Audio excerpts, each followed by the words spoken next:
Hi, Cancer and Cancer Rising. Stand by for your February 2015 forecast.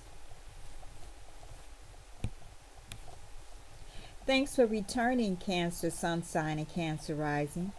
February begins with the Sun transiting your 8th house of secrets, inheritance, transformation, deaths, and taxes. During the first 3 weeks of February, there will be an emphasis on any of these issues for you, Cancer. The 8th house is multifaceted and multi layered. In the physical realm, the 8th house represents sex and shared resources, finances. Your bedroom may get more action than usual while the sun transits in the 8th house. For those in a volatile relationship and are now separating, estranged, or divorcing, issues regarding your shared resources and who gets what might be illuminated. Depending on whether the natal sun is well or ill aspected would have a bearing how events play out now on the psychological plane. The 8th house represents power struggles within our own psychological makeup and our ability to embrace the darker version of ourselves without it overpowering us.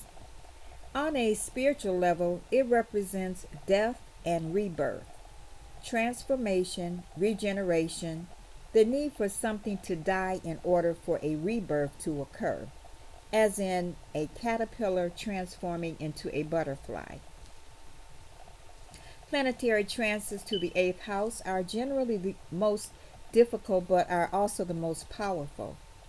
The full moon is in the sign of Leo, your second house, on the 3rd.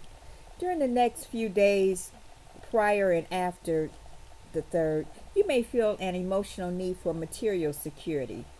You tend to review your domestic finances and purchase possibly food or other goods for the home. Mercury is moving through the 8th house and retrograde into the 10th. There may be issues or delays with jointly held resources during this time. It is not the best time to take out a mortgage or loan or invest in a new business. Sexual need to be discussed through sharing your thoughts. It may be important to recall previous intimate relationships in order to understand better your preferences and needs. The 8th house favors eliminating the old. Cleanse your mind. Secrets and hidden things may come to light during this time. Psychoanalysis and other forms of healing are beneficial. Venus and Mars are traveling through your ninth house until around the 20th. If you are able to travel, this is an excellent time for foreign travels, or there may be a love of education, knowledge, and foreign cultures. In love or friendship, you are attracted to people with whom you can share intellectual ideals and from whom you can learn. You want to see the world. You may have more of a willingness to stand up for social, moral, ethical, or religious beliefs. It is important to recognize that beliefs are personal and that no one person or belief system holds the key to the ultimate truth. After the 20th, Venus and Mars move into the 10th house, where drive and energy are focused on achieving career goals. You are assertive and competitive. You like to be in position of authority and to be looked up to and respected, and will work very hard to realize these aims. However, avoid direct conflict with authority figures. Saturn is moving forward in the sign of Sagittarius, your sixth house. This usually points towards hard work. When Saturn's here, you are an efficient, reliable worker who takes responsibility seriously. Watch being too critical of coworkers or subordinates. This could cause trouble. Pay attention that you don't overwork over the next 2.5 years. There may be a tendency to overwork and create health problems. Health problems related to Saturn include colds, chronic fatigue, skin blemishes, skeletal problems, and blockages and obstructions. Jupiter is still transiting your second house, even though it is retrograde at this time. You could earn money more easily and spend it just as easily. Avoid an easy come, easy go attitude towards money. Wednesday, February 18th, is the date of the second Aquarius new moon of the year, which is also a larger than life supermoon in your eighth house. The eighth house rules other people's money, like debts, taxes, joint finances. With the new moon here, you may have to deal with any of these issues. It's a good time to pay off debt or get money that's owed to you, as well as get a loan or line of credit. Just make sure it's one you need and not one to splurge on.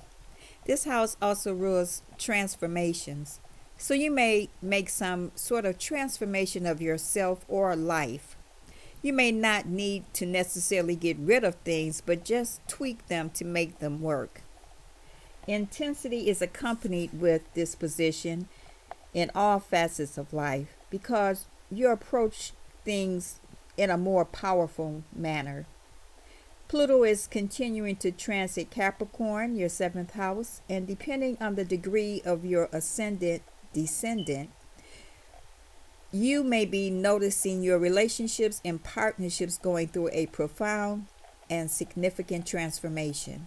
Or your life will be transformed through a close encounter with another person. In a marriage or love affair, this transit signifies a profound change through or within the relationship. The two of you may reach a crisis that requires you to redefine the entire nature of your relationship. You may discover that long hidden tensions within your relationship away and must be released now. Just remember, the people you encounter during these years who will affect your life so strongly are only mirrors of your own inner psychic impulses. Stop attributing everything that happens to you, good or bad, to other people, and begin to recognize that you trigger off these encounters by subtle unconscious cues. This completes Cancer's February 2015 forecast.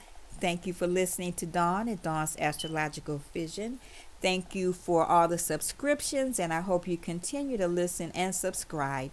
Have a wonderful month, Cancer. Bye.